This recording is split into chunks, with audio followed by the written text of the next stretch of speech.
อีหยังของยายล้านบ่นี่ มะเขือ ฟาดมะเขือไปจาสอนเนาะ สะอ่อนพี่น้องเอ้ยเบิ่งเพลงที่ยกให้เบิ่งเห็นบ่ปาด ปะโท แล้วบอกเอาหมดรถว่าสิหั่นเอาทั้งต้น ปาดเป็นบักหลายแต่ว่าบ้านเฮาเขาบ่ให้ยกเด้มันสิคืนบ่แม่นวะ แม่จะบอก อันนี้คือคืนบ่ บ่มะเขือพลอยนี่น่ะ ปาดเพิ่นยังกินว่า จังว่า มื้อนั้นเฮาลาบแล้ว มึงไปกินกับเจ้าน้องไม้ส้ม น้องไม่สมเนาะ แม่ ปาดกินกับเจ้าน้องไม่สมเนาะปาดมื้อแรงตำเจ้าน้องไม่สมเลยแล้วก็ ต้ ทุ น บ เดียวแม่ ปาดแล้วก็ทุบเอาเม็ดมันออกด้วยแสง แม่ แล้วก็มากินกับน้องไม่สมเอาเลยอีกพุ่นน่ะงามๆพุ่นน่ะอุ้ย สะอ่อน ปาดสอนนะเพิ่นมีเพิ่นละบ่กินเนาะ เพิ่นเลยบ่กิน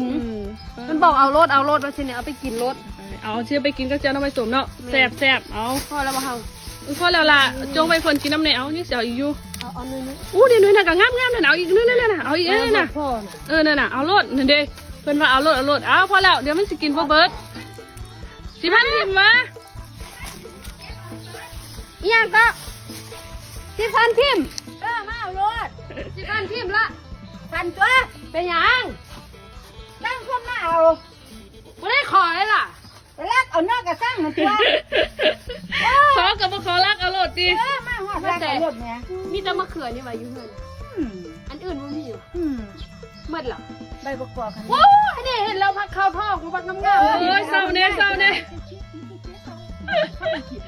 โอ้ย ทางนี้ก็สิฟันทิม บ่กินยำว่าได้แนวมากเบิดเหรอมาไปเอาพักก็เรื่องน่ะ เพิ่นสิอัน ได้ไป ฟันทิมอีหลีว่ะฟันทิมอีหลีว่ะ ไปเอาซะนะ ไปปาดให้ร้านดู โอ้ยจังเหม็นมักได้เนาะ แม่เสียดายแล้วว่าสิฟันทิม เห็นแบบไหนก็อยากได้เบิด สิฟันทิมเพิ่นว่ะ ฟันจิ้มได้เดี๋ยวบาดนี้น่ะ อันนี้อยากกินกระสู้น้ำไม่สมกับแซ่บเนาะอู้พอดีเข้ากันเลยแสงพี่น่ะ ใบประกอบ ยัง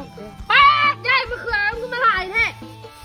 เดี๋ยวต้นนี้แซ่บคือต้นนั้นอยู่บ่ แซ่บ แซ่บซีมมันก่อนเด้อเอาไปซีมก่อนโอ้ค่อยๆนึง ใจเอาเด้อ เอาซีมเอาแล้วพ่อเชื่อไปเห็นแนวดอกคันว่ามันแซ่บนะ เอาไปปลูกที่สวน พ่อ เอาไปปลูกน้ำเดี๋ยวจะไปปลูกกันปีหน้าสิบ่ได้มาขอแล้ว เวลาก็แซ่บ พ่อเราจะย้ายหลายแล้ว เดี๋ยวสิมันสิกินบ่ทัน บ่ทันก็ได้ชิม ค่ะ โอ้ยกินบ่ทันกระดูกคิม ไปขยันไปเรื่อยไปใจ โอ้ยอย่างย้ายเฮือนมาอยู่ไกลๆเนาะมีแต่แนวชีดึกคิมอันนั้นแล้ว อ้าวขอบคุณได้หลายเด้อยายผู้ได้บักหลายเลยจ้าขอบคุณได้หลายจ้า